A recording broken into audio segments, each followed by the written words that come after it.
Pânico no rádio. Tem muito estereótipo negativo em relação à figura da bruxa em Salem, por exemplo, né, no seriado, mas isso vem da época da Inquisição, em que as mulheres foram demonizadas, porque a religião católica chega na Europa e ela já se depara com aquela religião que é professada por todas as pessoas e onde a mulher é o centro de todas as coisas. A mulher é a mais sagrada, né? Elas eram as grandes sacerdotisas.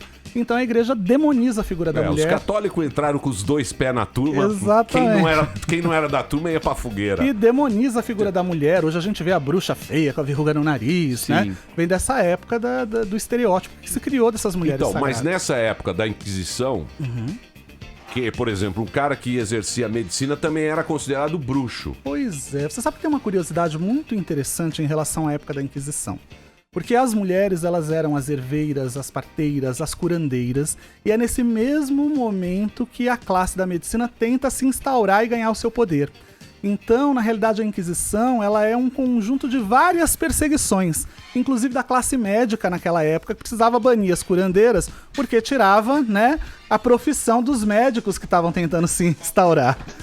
E da ciência que começava a dar os seus primeiros avanços naquela época, né? Mas muitas pessoas realmente, antes desse período, que já começavam seus primeiros passos na ciência da medicina, foram queimados ou queimadas como bruxas também. Então, mas eles chamavam de bruxo esses caras? É o mesmo tipo de bruxo dos celtas, o caramba. Então, na realidade o que acontece? Quando a Igreja Católica ela chega em diferentes partes da Europa e ela se depara com tudo que é esquisito e estranho, ela chama aquilo de bruxaria. Então muitas pessoas foram queimadas como bruxos que não eram. Inclusive judeus, ciganos, né? Uhum. Eles não eram bruxos. A religião católica acaba usando essa terminologia como um grande guarda-chuva para todas as religiões, filosofias, crenças estranhas e esquisitas ao cristianismo.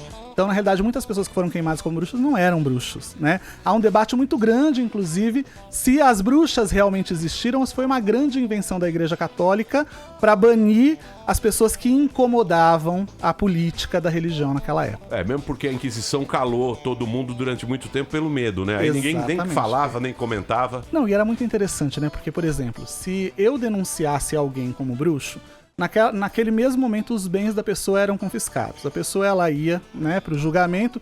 Se eventualmente ela fosse condenada, metade dos bens ia para a igreja e outra metade para quem condenou. Então era uma maravilha, todo mundo condenava todo mundo, né? Uma das práticas de julgamento, inclusive, era você colocar uma pessoa amarrada com uma pedra e jogar essa pessoa na água. Se eventualmente ela boiasse, ela era inocente, mas já tinha morrido, né? E se ela sobrevivesse e conseguisse tirar a pedra, ela era culpada. Ela era enviada do demônio, então ela morreria, né, de qualquer maneira, não tinha jeito.